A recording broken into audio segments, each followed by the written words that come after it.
Hi, this is Heather with Autism Chrysalis. What's the difference between a bad situation and anxiety?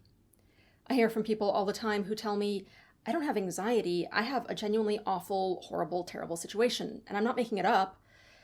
And then they tell me about something in their life that's going on that really is a bad situation.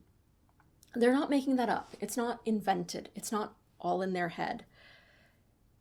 And unless you also happen to have some intentionally developed skills for dealing with the tumult of thoughts and emotions and doubts and interpersonal relationship issues and self-image and associations from the past and all sorts of stuff that come up when you're dealing with any of the broad range of difficult stuff that we deal with in life, there's probably also some anxiety on top of the actual situation. So how do you develop those skills? For lucky people, they grow up in a household with well-adjusted adults who modeled this for them thoughtfully and intentionally to help the kids learn how to deal with the bumps and bruises of life. I don't know about you, but that wasn't my household. One of my parents practiced the stoicism approach of push it down, think it through logically, ignore emotions or pretend they don't exist, just deal with it, don't talk about it, get over it. My other parent practiced the try to make everyone else happy, play nice, self-efface, people please, and as long as no one appears to be upset, we're all fine, right? Right? Frankly, neither of these approaches really works. My parents were trying to be supportive, but didn't really have the skills because their families had never taught them. And yet they were trying to do better than what their families had done. But here's how insidious anxiety can be. A part of me doesn't want to say this about my parents because they did their best, and I love them. And anxiety tells me that if I do better than them or acknowledge their shortcomings, that I'm being disloyal or criticizing or a bad daughter. These are lies that anxiety tells me, but they're not true.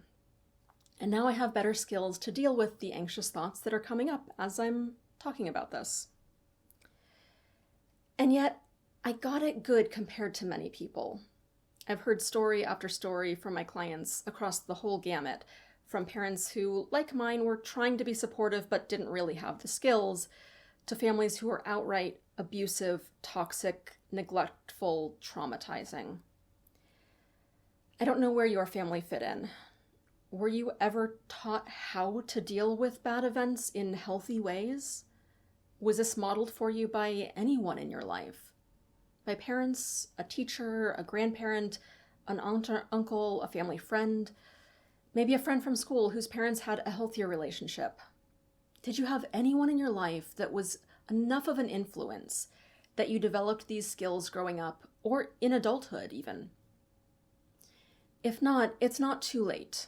These are skills, and skills can be learned. You might have to seek them out more intentionally as an adult, as I did, and that's a legitimate path. So when you're dealing with genuinely bad situations in life, part of what's going on is your reaction to the bad situation.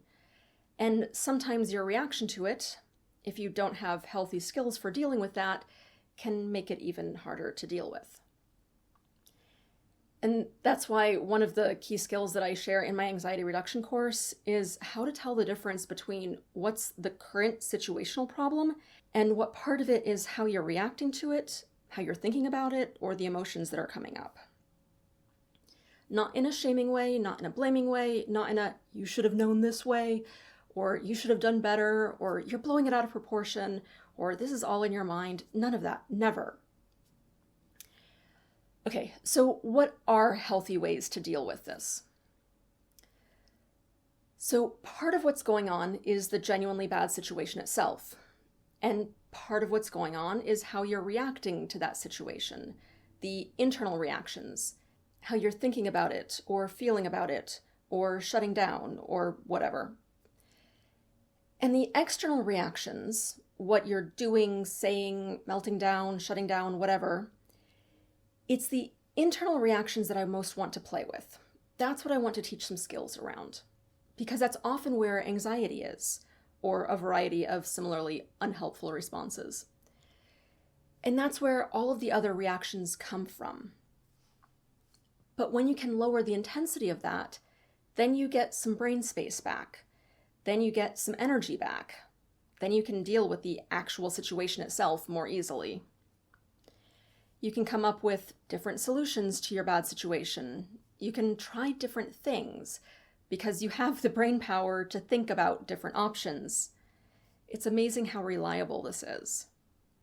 When you lower the intensity of the anxiety around the bad situation, it becomes easier to find ways to deal with the bad situation.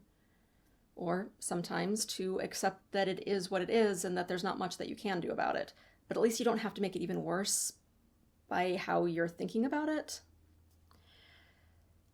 If you're interested in getting in depth into this is what I share in my anxiety course. It's practical skills to cope with both the cognitive aspects of anxiety, the thoughts, the ruminations, the stuck spots in our minds where we get into spirals, as well as the physical aspects of anxiety, where we start to panic, freak out, get overwhelmed, shut down, melt down, and how to tell the difference between what really is the crappy situation and what's being made worse by how we're responding to it.